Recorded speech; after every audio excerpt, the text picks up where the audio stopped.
putol pa. Ayan, ani po tayo ng siling labuyo. Labuyo ang tawag namin dito. Ay, labuyo sa Bicol. Kaya ito, ano siya, mahaba. Pero ganyan, mga payat. Sasamahan ko siya ng kuwan. Uy, sus, ang dami na pala. Napakarami. Lalo na si isang araw, nene. Wala ka. Nagabihan ka na. Ay, namili ako nun. Nag-grocery ako kahapon. Sabi ko, wala. Anhin na natin tong mga siling ito. Masarap din ito nga gulay tayo ng gabi. Hiwa-hiwaon. Ito, lalaki nitong ganda. Oh. Ayan. Yung inaani nila na yung siling pula, tapos nakapula rin siya. Yung mga kinuha kong grapes, ah. Ang tamis. Makain ako sa puno. Yung sitaw. Kahit yung sitaw namin pa ganyan na, namumunga pa. Ayan pa, dami pa ako na ano. Daming sitaw. Uy, sus. Wala po. Tuwa na naman ito na yung mga followers niya.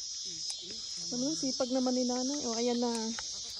Nagdekorasyon na nga ako ng Pasko doon sa bahay. Tingnan mo. Ang ganda. Inaani na ni nanay ang sili. Biglang naging dekorasyon daw ng Pasko. Wala sa topic eh.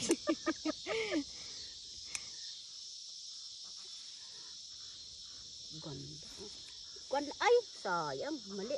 Ay, okay yan na green.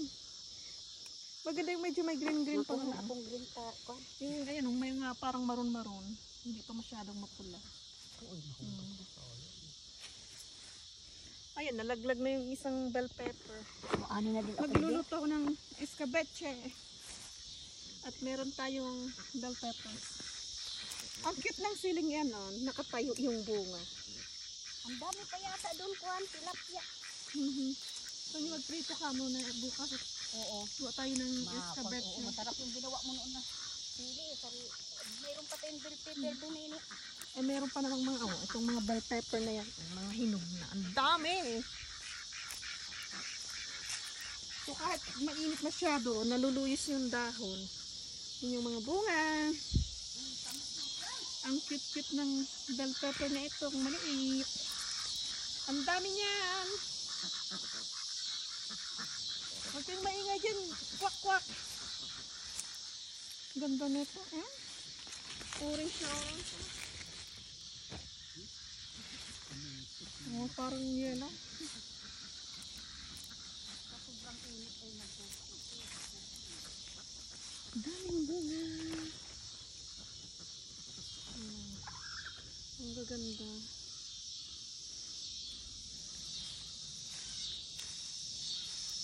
Ay, ito na yun. Na-over na itong hinog, oh. Ay, naputol na yun, oh. Sa sobra niyang bigat, naputol na, oh. Yung sili, ayan, nalaglag na. Nasasahig na, oh. Ay, mabigat nga naman talaga. Naputol. Oh, yun pa. Nahimatay na. Itinatayo ko. Naglampadog. Oh, ang cute naman ng pulang ito, oh. Napakaraming sili. Ayan, no, sa sobrang init niya, oh. Nagtuyo na to, oh. Namamatay. Eh, may bunga pa naman. Ang dami ko na din siling pang sigang doon. Kukunin ko na din ito. Ang ganda, oh. Ayan, mahaba siya. Ito yung magandang pangsigang, taksiw. Ayan, yung isang klase siya. Nakatayo. Doon siya inalisan natin. Kung mamunga siya, grabe ay. Ngayon, parang nakuha. Maliit yung katawan, no? Parang Ninaan na ni nanay. kuha sa, nakuha ako nitong kuhan. Green siyempre. Tapos yung ano namin, para mabawas-bawasan at ang kuha na, nabibigatan na sila. yung ampalaya din, ang daming bunga. Nahihirapan na. Nahihirapan na ang bunga. Pwede natin yung dalhin sa palengke. Ito?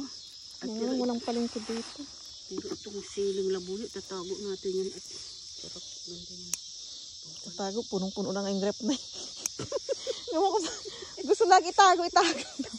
Punong-puno na nga, na. Awang-awa sa mga sili niya.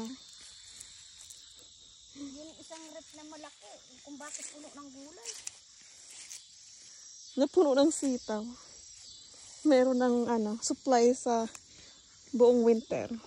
Ay, lampas pa nini pag nagkuhan. Nagkuhan tayo. 2 taon ay hindi inaego. Yan. Iwan natin dyan si Wonder Nanay. Pakita ko lang yung pears. May hinog na. Nagdidilaw-dilaw na. Malapit ng mahinog. Papaanhin na natin to. Napakarami. Kung andito, sabi nga nila, kung andun daw ito sa Bicol, sa Pinas, milyonarya na daw tayo na 20 daw kasi ang isa nito. 20 pesos. Eh, imagine mo na, ilan to? Oh, benta mo ng 15 na. Sabi ko nga, kung balingbing na lang sana to dito. Yung nakita niyo yung balingbing sa Asian market. $2 ang isang. Nalaglag na. Hinog na. Nalaglag. Ang daming laglag. Ito pa yung Tamis ng kwan. ang ganda-ganda ng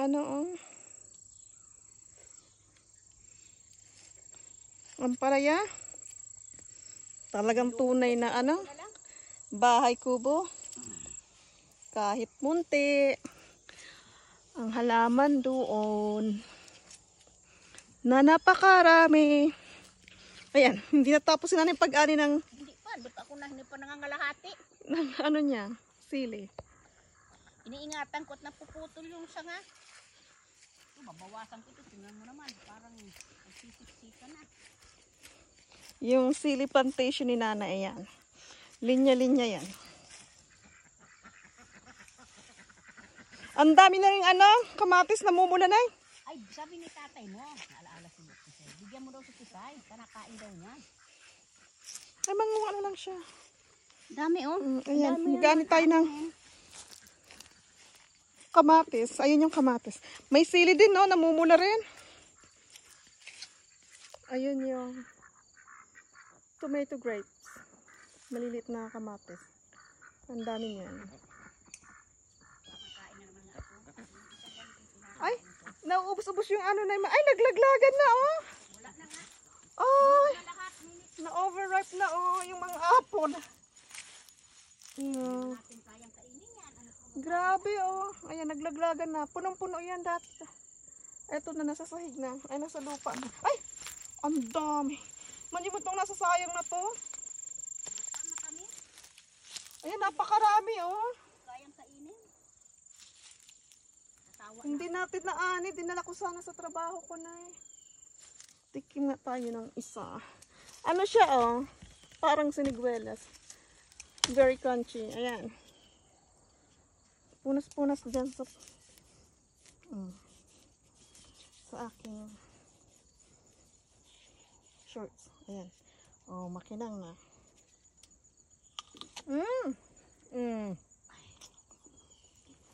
Ay, crunchy yan, tamis. Grabe, dito, itong apple ito yan dun sa Gabon. Napakarami. Kung andun yun sa Pinas, may namakyaw na yan, isang puno. Babayaran ng malaki. Sila na mag-aani. Parang manggan na pag tawag niya. Kinokontrata nila yung puno ng mangga. So ayan, hanggang dito na lang. Dami ko lang naipakita ang mga tanim namin. Ay, ni Nanay pala. Bye-bye. Bye-bye, Nay. Bye-bye. Puno na, Puno na yung sari-sari. Yung grapes na yun. Kain muna ako ng grapes. Yung grapes kanina na, pumunta ako doon. Ang dami mga hinog. Tamis?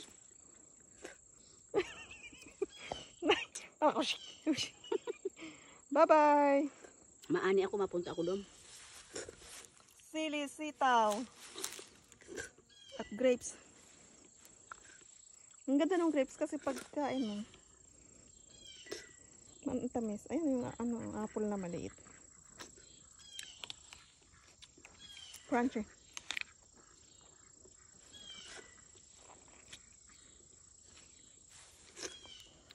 Beses na rin mag-ani Naubos na. 1, 2, 3, 4 na linya pa. 5. Meron pa doon sa kabila. Ayan, salamat po. Bye-bye. Bye-bye.